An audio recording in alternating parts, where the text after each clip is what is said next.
Former Communications Assistant Secretary Mocha Uzon vows to utilize her newfound freedom to expose the irregularities of government officials. In an interview in the program Get It Straight with Daniel Pazon, Uzon maintained her warning against her detractors now that she's back as a private blogger.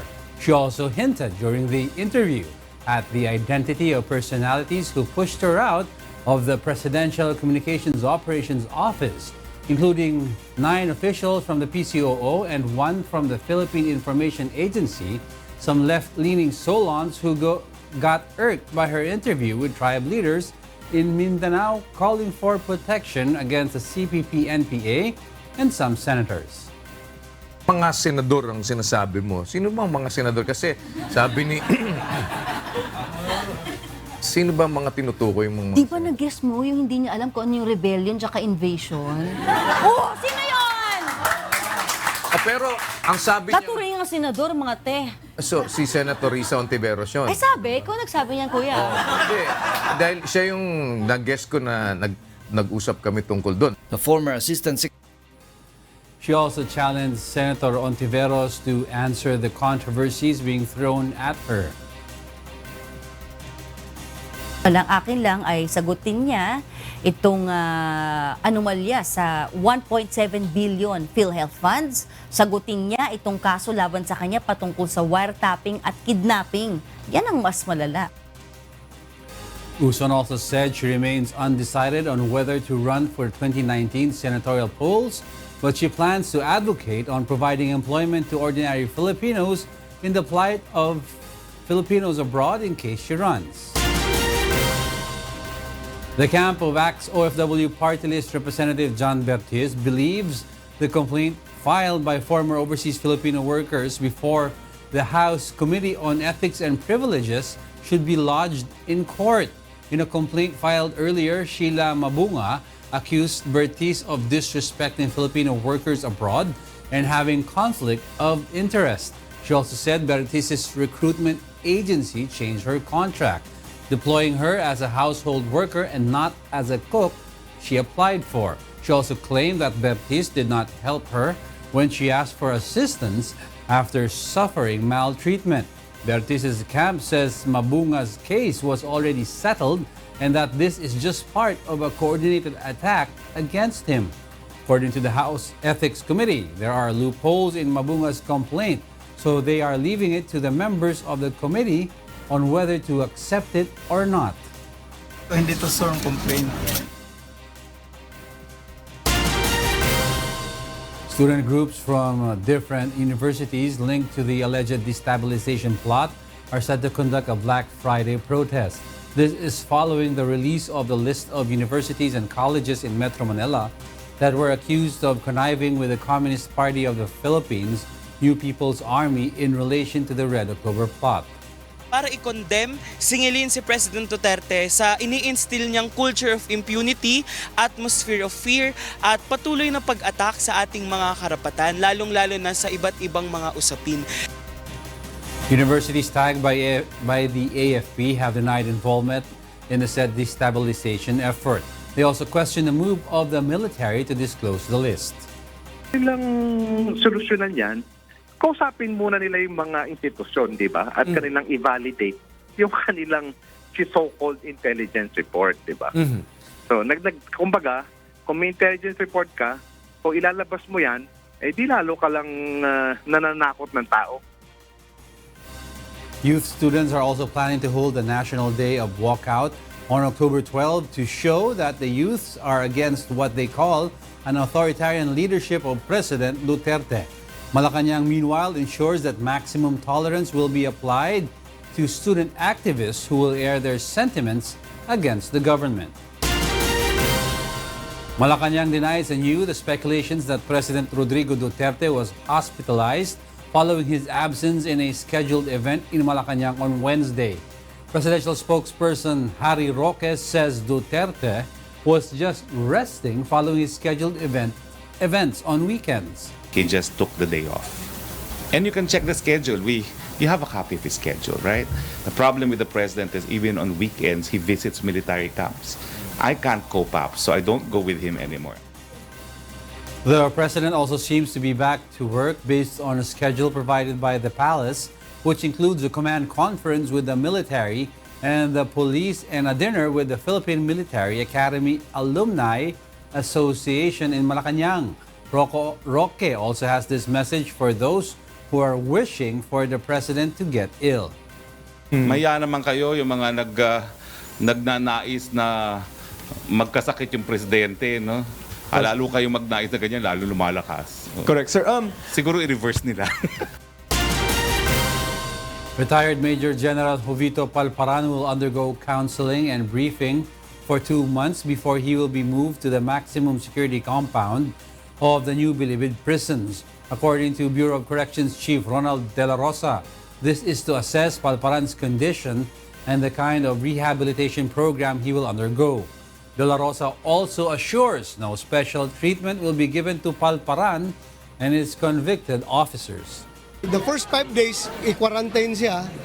Quarantine, kakaroon siya ng physical, psychological check-up and counseling, kunting counseling, plus briefing on the prison rules and regulations.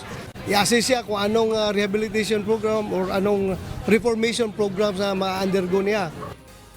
Piranha was transferred to the NBP Wednesday night from his detention cell in Taguig after he was found guilty of kidnapping and illegal serious detention charges for the disappearance of University of the Philippines students Sherilyn Cadapan and Karen Empeño in 2006. He will share a detention cell with 44 other inmates, including his former officers, Colonel Felipe Anotado and Master Sergeant Eduardo Osorio, who were also transferred to the National Penitentiary. The Commission on Elections has set the schedule for the 2019 midterm elections on May 13. COMELEC Resolution number 180806, promulgated Monday, sets the election period from January 13 to June 12. The filing of certificates of candidacy and nominations for party list representatives will be on October 11 to 12 and October 15 to 17 from 8 a.m. to 5 p.m. The campaign period for candidates for the Senate and party list groups will be from February 12 to May 11, while the campaign period for candidates for the House of Representatives and local positions will be from March 30 to May 11. Campaigning is prohibited in the entire country on May 12 and May 13, which is the election day. A liquor ban will also be in effect on the same days, while a gun ban will be in effect all throughout the election period. COMELEC also reminds candidates that their supporters will not be allowed entry to Palacio del Gobernador to accompany them when filing their COCs. Supporters, I think, will be kept outside. Okay? Kasi nga nasa third floor tayo, so it'll be a little easier to control that. Hindi katulad nung nakaraan, kung saan nasa ground floor lang, medyo talagang dindumog tayo. We will try to make it as orderly and as dignified as possible.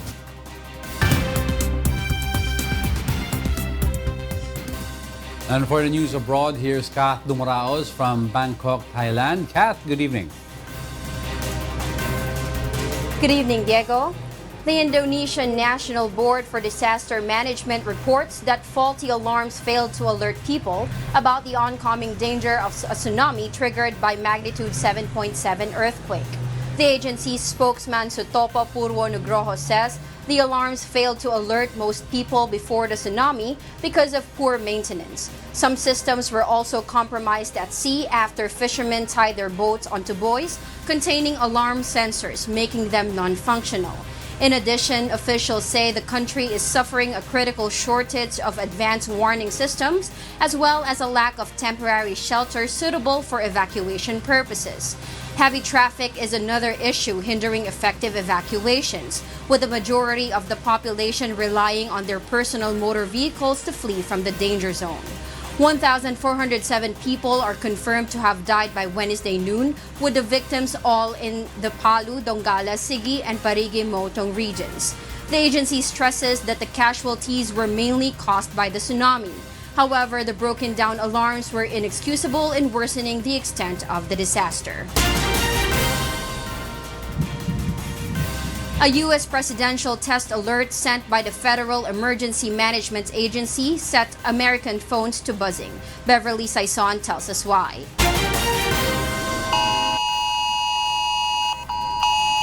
The Federal Emergency Management Agency sent an alert on Wednesday aimed at tens of millions of mobile phones to test a previously unused presidential alert system to warn the public in the event of a national emergency.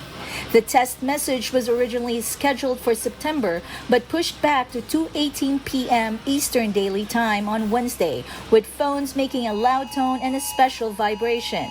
The message reads, "This is a test of the National Wireless Emergency Alert System. No action is needed." A separate alert on television and radios was issued at 2:20 p.m. Eastern Daily Time. In New York City's Times Square, reactions to the alert was mixed. Do I think it was necessary? Absolutely not. Do I think a lot of the things that are going on with the presidential candidate or the president is necessary? No. It could be necessary if we have an emergency. Just I don't want to be woken up in the middle of the night with some tweets. Two women, meanwhile, asked a federal judge in New York to stop the text alert before it was sent. Christine Rakowski and Leah Nikitovich said the presidential alert was tantamount to the government seizing private property. The women's request was denied. This is not the traditional way a commander-in-chief addresses a nation. And understanding that we are in a digital age, there needs to be clearly defined regulations and commissions in place. Federal officials said Trump was not personally involved in sending the alert, which would be sent in the event of a pending missile attack or other national emergencies. U.S. cell phone users are not able to opt out of presidential alerts. Beverly Saison, UNTV News and Rescue, USA. 7 U.S. law enforcement officers have been shot, one of them fatally, in an incident in South Carolina. Police in the city of Florence had been responding to a call for help from the sheriff's office. A gunman had been holding children hostage and was involved in a 2-hour standoff before surrendering and being taken to a hospital. He has not been identified and the motive is unclear. All the children are now safe, police said. One of the Florence officers, named by local media as Terrence Caraway, 52, died from his injuries. French police have recaptured the so-called jailbreak king after months of being on the run. Meanwhile, a woman who was left blind in one eye after she was struck by a golf ball during the Ryder Cup hopes for improved safety precautions at gold tournaments. Here's why from Jovic Burmas. In France, a gangster who escaped from a French prison by helicopter with the help of an armed commando team and who was captured in a tower block apartment early on Wednesday wore a burqa to hide from police. Redouane Faïd, who has said his life of crime was inspired by Hollywood movies like Scarface and Reservoir Dogs, escaped in July from a high-security prison where he was serving 25 years for a heist in which a policewoman was killed. He was arrested as he slept in an apartment in Creil, the area where he grew up, an hour's drive north of Paris. About 50 officers, some of them elite troops, took part in the pre-dawn raid, in which they also arrested a brother of Faïd, 2 of his nephews, and a woman. Still in France, the French woman struck by a golf ball that left her blind in one eye during the Ryder Cup on Friday says she initially didn't know what had happened. Corinne Remande was struck in eye when American Brooks Koepka's drive veered wide of the fairway on the opening of the tournament between Europe and the United States in Paris. Remande added that she hoped her accident would improve safety precautions at golf tournaments. Koepka said at a news conference on Wednesday that he was heartbroken and described the incident as one of the worst days of his life. Ball strikes in golf are an occasional hazard, but serious injuries as a result are relatively rare. Meanwhile, NASA on Wednesday handed over command of the International Space Station or ISS to the European Space Agency. Outgoing ISS Commander Drew Fuster presented incoming Commander Alexander Gerst with an unusual gift, a type of rock known as an anorthosite phenocryst from Mount Erebus in Antarctica.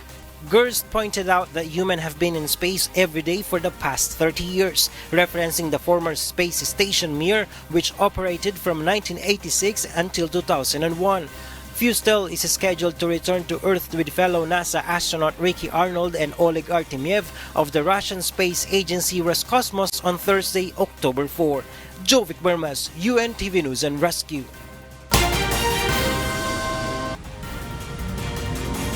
And those are the news from the other parts of the globe. Back to you, Diego. Well, thank you, Kath Dumaraos from Bangkok, Thailand.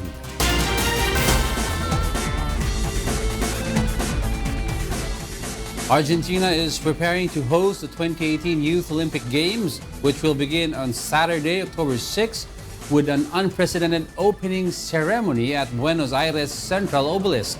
Some 4,000 to 15 to 18-year-old athletes from 206 countries will participate in 32 sports. The 2018 Olympic Youth Games will run until October 18 in Buenos Aires. An edible water bottle developed by a London-based company could cut plastic waste collected in marathons. Robbie de Guzman tells us why. Small transparent spheres filled with a drink could be the answer to the problem of plastic waste, according to their London-based developers. The biodegradable OHO balls, which resemble large bubbles, have a jelly-like membrane made of plant and seaweed extracts. This makes them entirely edible, though the company says the membranes decompose after 4 to 6 weeks if not consumed. The OHO balls were launched last year, quenching the thirst of consumers at special events in San Francisco and London. Now they have partnered with a British sports drink maker to offer an alternative to plastic cups and bottles at marathons. Runners who gave them a go seem to enjoy the experience of putting a jelly-like OHO in their mouth and bursting it for a mouthful of refreshment. Fantastic, plastic-free, little energy bubble burst in your mouth. It was bizarre, but such a brilliant idea that I think so long as you know what to expect, it's fantastic. A common sight following marathons around the world is a mound of waste plastic bottles, used once and then discarded by runners.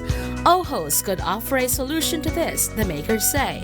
OHOs will now be handed out to participants at various upcoming running events to gauge their responses to plastic-free hydration. Robbie de Guzman, UNTV News and Rescue.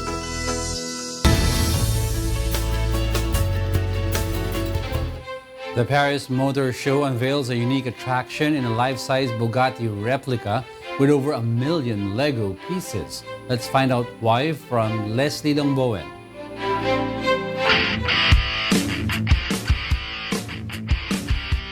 Cars have been called toys for grown-ups, and toy maker Lego Technique takes the idea to a whole new level by building a full-scale replica of the Bugatti Chiron supercar.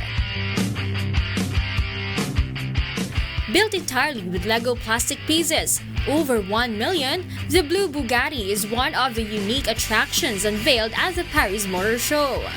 It features the main elements of a traditional car: functioning lights, a steering wheel, a rear-view mirror, comfortable seats, all using Lego elements without a single drop of glue.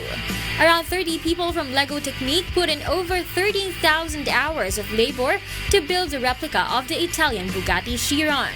It's completely made by hand and without any glue. There is in total 2,304.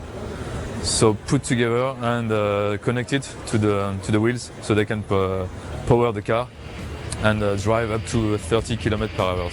According to its designer, the biggest challenge was the development of motors. I think everything was a challenge, but mainly the development of the motor, because it's Lego motors, plastic motors and electric. So how to drive 1,500 kilograms was a challenge. During the production, some of the engines melted from the heat or ground against each other, but the team finally succeeded in driving the replica at a top speed of 30 kilometers per hour or 19 miles per hour.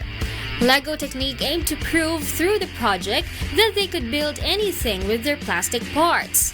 For car model collectors, the expert builder sells the 1/8 scale replica at around €400 or 24,945.56 pesos. Leslie Lamoan, UNTV News and Rescue. And those are the reasons behind the news, October 4, 2018. On behalf of Rina Villamor Camara and William Theo, I am Angelo Castro III. Because we need to know, we will always ask why. Good evening.